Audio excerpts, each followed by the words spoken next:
Register, every power associated with register. तो इसमें क्या करेंगे, हम तीनों केस पढ़ेंगे, मतलब कि every power associated with register में 3 बार इसको हम निकालेंगे। तो पहले रजिस्टर के लिए, फिर कैपेसिटर के लिए, फिर इंडक्टर के, इस तरह से हम इसको करेंगे। तो सबसे पहले इसमें टर्म है पावर। तो पावर यदि आप 3 चैप्टर पढ़ के आ रहे हैं तो आपको पता भी होगा, लेकिन यदि नहीं पता है तो एक बार यहाँ पर भी देख लेते हैं। तो पावर का मतलब क्या होता है, power is a rate of doing work. Rate का मतलब क्या होता है, टाइम। रेट का मतलब क्या होता है, टाइम। तो कितना टाइम लग रहा है कितने काम को करने में। आपको एक एग्जाम्पल भी याद आ रहा होगा, यदि आप थर्ड चैप्टर पढ़ के आए हैं, कि यदि एक कोई गड्ढा है इस तरह से और यहाँ पर 2 आदमी हैं,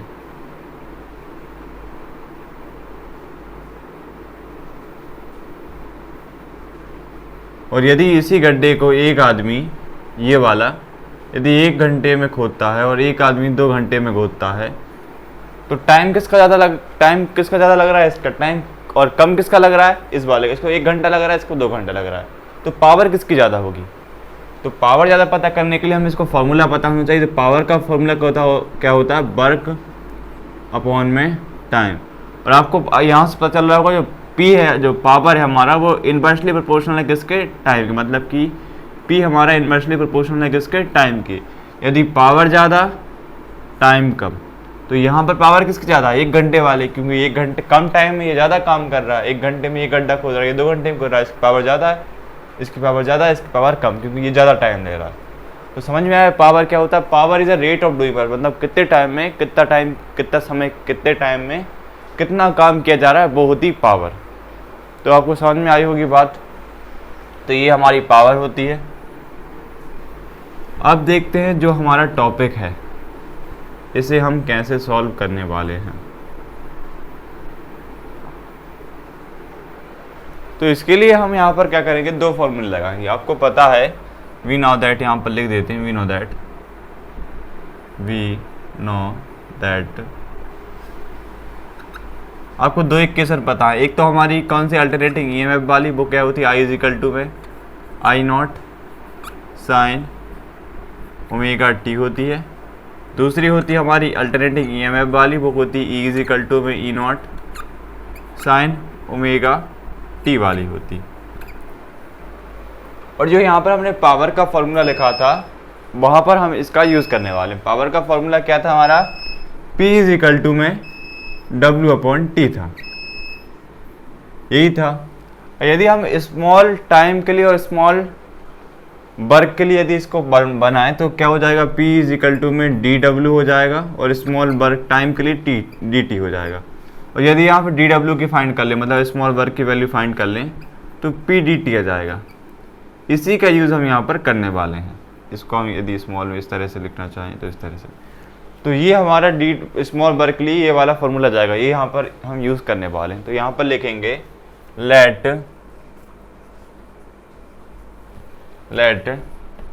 DW be the small amount of work in small time dt। मतलब DW हमारा स्मॉल वर्क है, स्मॉल टाइम dt के लिए। तो यहाँ पर ये फॉर्मूला हम लिख देते हैं। तो फॉर्मूला क्या है, DW is equal to P dt। ये यहाँ से हमारा फॉर्मूला हो जाएगा।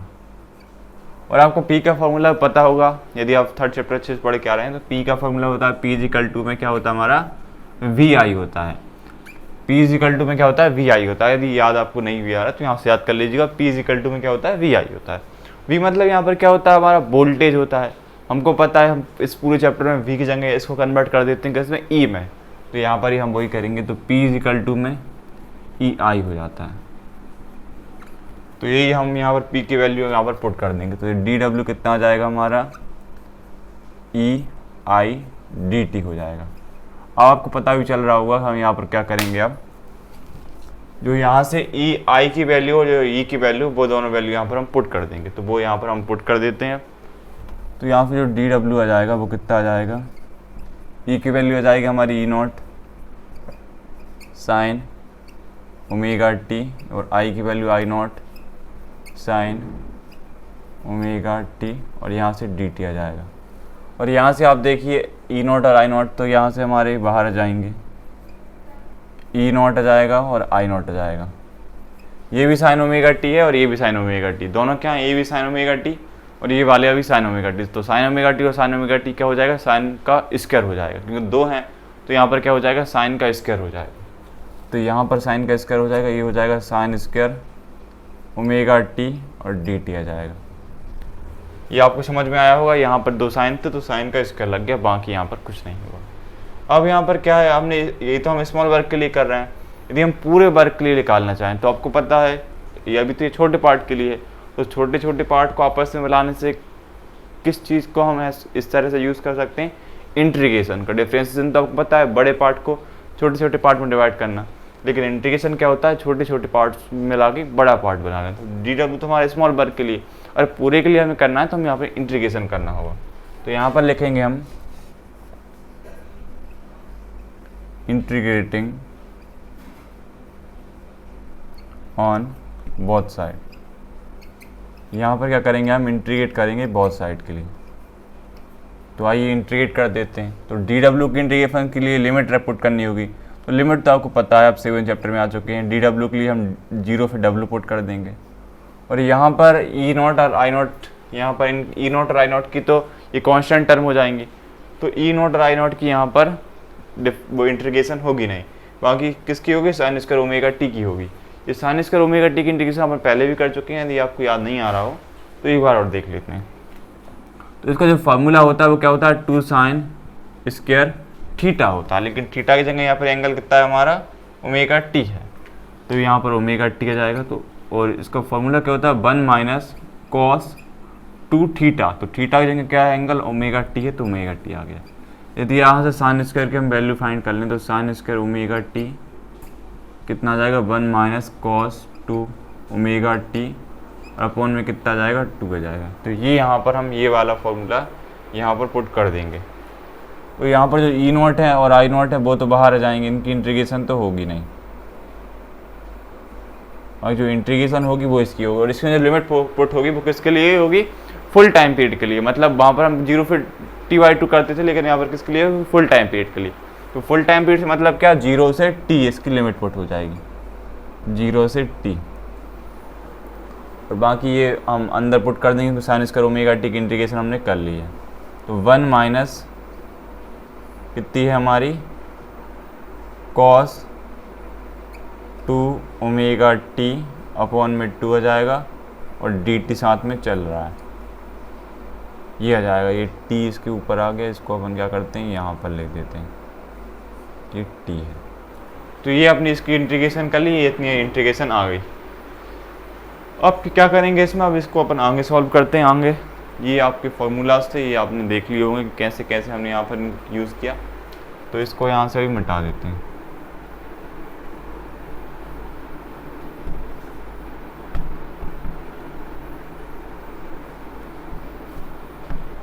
अब देखिए, अब हम क्या करेंगे यहाँ पर,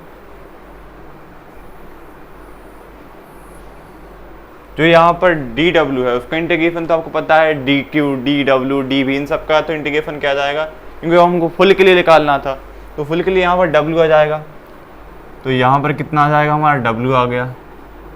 और इसकी लिमिट कितनी, 0 फिर डब्ल्यू, नेक्स्ट स्टेप में इसको हम पुट कर देंगे, ये आपको पता होगा।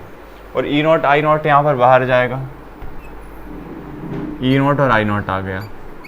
उसके साथ एक टर्म और बाहर आ जाएगी, यहाँ पर दिया हुआ 2, तो 2 का इंटीग्रेशन तो कुछ होगा नहीं, अब इंटीग्रेशन तो हो चुका है, तो 2 भी यहाँ पर बाहर जाएगा, बाकी इनमें चेंज होगा। अब तो इनमें चेंज होने के लिए यहाँ से कितना आ जाएगा, 2 बाहर आ जाएगा। और ये dt जो बाहर दिया हुआ था, अब क्या करेंगे हम, इसका dt का अंदर इंटू कर देंगे, क्योंकि यहाँ पर देखिए, यहाँ पर ये 2 तो बाहर चुका, बचा क्या, 1 माइनस कॉस 2 ओमेगा टी।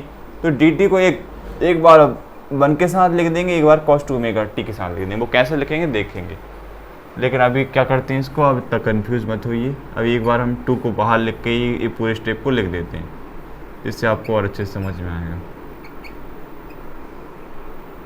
अब क्या करेंगे, अब dt को अंदर इंटू कर देंगे, एक बार 1 के साथ लिख देंगे, और एक बार cos 2 ओमेगा टी के साथ dt को हम लिख देंगे। एक बार 1 के साथ, एक cos 2 ओमेगा टी, क्योंकि दोनों के साथ इंटीग्रेशन हो जाएगी। तो इसकी इंटीग्रेशन कर देते हैं। इसकी इंटीग्रेशन कैसे हो जाएगी, वो इंटीग्रेशन के बाद लिमिट पुट कर देंगे। तो लिमिट पुट कैसे हो जाएगी, upper limit minus lower limit. Upper limit कितनी W है, लोअर लिमिट कितनी 0 है। तो लिमिट पुट कर देंगे, अपर लिमिट W हो जाएगी, लोअर लिमिट 0 हो जाएगी। अंदर बाहर तो E0 और I0 साथ में 2 चल ही रहा है। उसके बाद क्या है, यहाँ पर अब एक बार 1 के साथ आ जाएगा हमारा dt, तो 0 से t इसकी लिमिट हो जाएगी और ये 1 dt आ जाएगा। उसके बाद यहाँ पर माइनस का साइन आ जाएगा और यहाँ पर फिर 0 से t हो जाएगा, ये cos 2 ओमेगा t और इसके साथ भी ये dt आ जाएगा। ये हमने यहाँ से कर दिया। अब देखिए यहाँ पे w माइनस 0 था, तो w माइनस 0 का तो कितना आ जाएगा, w आ जाएगा और यहाँ से E0 और I0 आ जाएगा। और यहाँ से जो 1 dt है उसकी इंटीग्रेशन कितनी होती है, t होती है। तो यहाँ से इसकी इंटीग्रेशन तो t हो जाएगी, इसकी इंटीग्रेशन कितनी हो जाएगी हमारी, t हो जाएगी। और यहाँ से इस वाली टर्म हमारी क्या हो जाएगी, पूरी 0 हो जाएगी। अब 0 क्यों हो जाएगी, क्योंकि आपको पता है पिछले वाले आप डेरिवेशंस में करके आ रहे होंगे, जो हमारी कॉस होती है और साइन होते हैं वो कैसे होते हैं, टाइम बेरिंग होते हैं। टाइम बेरिंग मतलब कैसे होते हैं, इस तरह से देखिए, उनकी जो वेव होती है वो इस तरह से चलती, इस तरह से, इस तरह से। आधी कितनी किस में होती, प्लस में होती, आधी कितनी माइनस में होती, मतलब कि फुल साइकिल में हाफ हाफ में, एक प्लस में एक माइनस। तो ये टाइम बेरिंग होते हैं, क्योंकि पता है आपको टाइम के साथ बार बार ये चेंज करते हैं, तो ये टाइम बेरिंग होती है। तो इनकी टोटल मिला के 0 कितनी हो जाती है, हमारी पूरी वैल्यू 0 हो जाती है, आपको पता है। मतलब आधी वैल्यू प्लस की, आधी वैल्यू माइनस की, तो ये कॉस साइन यहाँ पर इस टर्म वाली टाइम यहाँ पर जो होती है वो क्या हो जाती है, 0 हो जाती। तो बात समझ में आई होगी। और ज़्यादा कन्फ्यूजन लग रहा हो आपको तो सिंपली याद रख लीजिएगा कि ये वाली टर्म हमारी 0 हो जाती है। तो ये हमारा 0 हो गया, बाकी ये बचा, अब इतना बचा, वो तो 0 हो गया, अब हट गया। अब यहाँ पर क्या करेंगे, ये माइनस साइन का एक बार लिख दिया क्योंकि आपको कन्फ्यूजन ना हो। यहाँ से कितना बचा हमारा, E0 I0 और 2 बचा। यहाँ से लिमिट पुट करेंगे तो अपर लिमिट कितनी, t माइनस 0 हो जाएगी। तो कितनी हो गई, t माइनस 0 हो गई। तो यहाँ पर जो वर्क आया वो कितना आया हमारा, E0 I0 t 2 और t आ गया यहाँ से, ये हमारी वर्क आ गया। तो इस तरह से हमने वर्क फाइंड कर लिया, ये थोड़े से फॉर्मूले लगाए, यहाँ पर ये हमारा वर्क फाइंड हो गया। तो समझ में आया आपको कि वर्क कैसे फाइंड किया हमने। अब क्या करेंगे हम, यहाँ पर वर्क तो हमने फाइंड कर लिया, अब पावर का जो फॉर्मूला था उसमें हम इस वर्क को पुट कर देंगे और फिर हमारी पावर निकालेंगे, क्योंकि हमको निकालना एवरेज पावर है, तो पावर ही निकालनी है, लेकिन अभी तो वर्क निकला है। तो जो वर्क की वैल्यू वो पावर में पुट करेंगे और हमारा आंसर जो है वो जो आ जाएगा। तो यहाँ पर यदि पावर का फॉर्मूला देखें तो पावर का फॉर्मूला क्या होता है हमारा, P में W/T होता है, ये आपको पता है। यदि हम W की वैल्यू यहाँ से पुट करें तो P में क्या जाएगा हमारा, E0 I0 और ऊपर T है, नीचे क्या है हमारा, एक तो 2 है और एक W/T वाला ये T आ जाएगा। ये आपको समझ में आया। यहाँ पर हमने फॉर्मूला रखा W/T, W की वैल्यू रख दी E0 I0 और T ऊपर आ गई, और 2 था वो 2 आ गया, बाकी ये T नीचे था, P W/T वाला ये T आ गया। तो यहाँ से ये T से ये T कैंसिल हो गया। तो यहाँ पे जो P की वैल्यू हमारी आई वो कितनी आ गई, P की वैल्यू यहाँ से आई वो कितनी आ गई, E0 I0 अपॉन में T।